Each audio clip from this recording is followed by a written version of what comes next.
अस्सलाम वालेकुम वरहमतुल्लाहि वबरकातुहू। आप देख रहे हैं मेरा यूट्यूब चैनल और मैं हूं राशिद फारूक ख़ान। मैं आपको अपने यूट्यूब चैनल पर खुश आमदीद कहता हूं।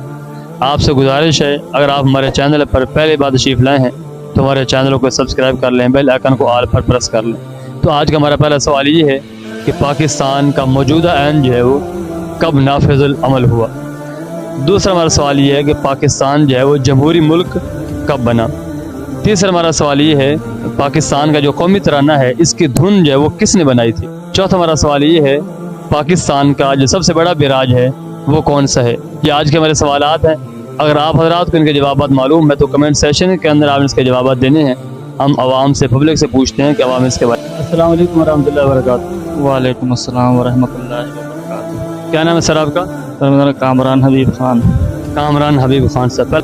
अस्सलाम वालेकुम वरहमतुल्लाहि वबरकातुहू। जी वालेकुम सलाम वरहमतुल्लाहि वबरकातुहू। क्या नाम है सर आपका? जी मोहम्मद बिलाल। अच्छे माशा जवाब दिए, हम आपका अप्रिशिएट करते हैं। जितने भी मुसलमान अभी हमारे दोस्त आपको सुन रहे हैं, ठीक है, कितने आपने अच्छे माशा जवाब। हम ये चाहते हैं कि जैसे आपने अच्छे जवाब दिए, हमारे सारे मुसलमान भाइयों को इन तमाम बातों का इल्म होना चाहिए।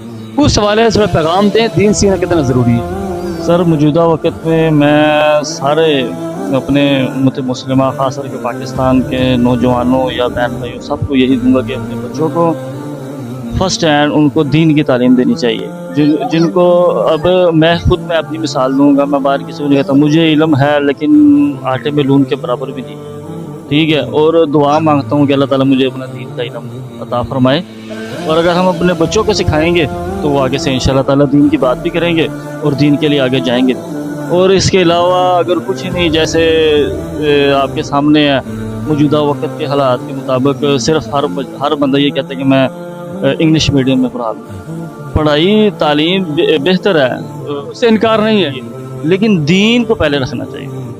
अगर हमारे बच्चों में दीन होगा तो वो बड़ों का अदब भी करेंगे और दीन उनके अंदर हो जो वो महसूस करें।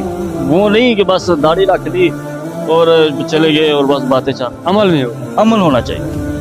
यही मेरा पैगाम है कि अपने बच्चों को, जो आने वाली नस्ल है, उनको दीन की तालीम उनके रगों में होनी चाहिए।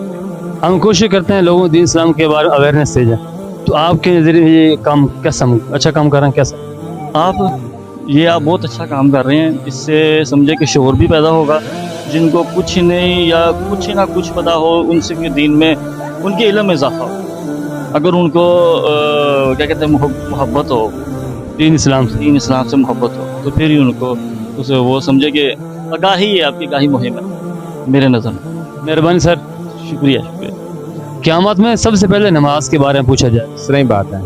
आज देखो हम कितने परेशान हैं, रिज़्क़ नहीं लगा, रोज़ी नहीं लगी, परेशान हो जाते हैं ना। बात है क्योंकि पाकिस्तान के जो हालात हैं वो फिलहाल बहुत खराब है। लेकिन वो हालात ठीक कैसे होंगे जब हम अल्लाह के करीब होंगे, नमाज पढ़ेंगे, ऐसी ही बात है। फिर हालात ठीक होंगे ना। बात है, सब ऐसे हालात थोड़ी ठीक होंगे। अगर नमाज पढ़ेंगे तो हालात खुद को ठीक हो जाएंगे। हमारे अमाल ठीक हो जाए, हम खुद ठीक हो जाए, हालात सारे ठीक हो जाएंगे। ऐसी बात है, ठीक है, ऐसी बात है। चलो आखिर में थोड़ा पैगाम दे हमारे मुसलमान भाइयों को, दीन सीखना कितना ज़रूरी है। दीन सबसे ज़्यादा ज़रूरी है, सबसे ज़्यादा दीन ज़रूरी है, उसके बाद कोई चीज़ नहीं है। मेहरबानी, थैंक यू। आज के जो हमारे सवालात थे अवामुन्नास ने क्या जवाब दिए आपने भी सुने। पहला हमारा सवाल ये था कि पाकिस्तान का मौजूदा आइन जो ये कब बना। 14 अगस्त 1973 में ये मौजूदा आइन बना था। दूसरा हमारा सवाल ये था पाकिस्तान जो है वो जमहूरी मुल्क कब बना। 23 मार्च 1954 में ये जमहूरी मुल्क बना था। तीसरा सवाल ये था कि कौमी तराना जो है इसकी धुन किसने बनाई थी। इसकी धुन अब्दुल करीम छांगला ने इसकी धुन बनाई थी। और आखिर हमारा सवाल ये था कि पाकिस्तान का सबसे बड़ा बैराज कौन सा है। तो सबसे बड़ा बैराज है वो सखर बैराज है। ये आज के हमारे सवालात थे जिनके जवाब हमने आपके सामने पेश कर दिए। आपसे गुजारिश है हमारे चैनल को सब्सक्राइब कर लें, बेल आइकन को ऑल प्रेस कर लें। मिलते हैं आपको दूसरी बेहतरीन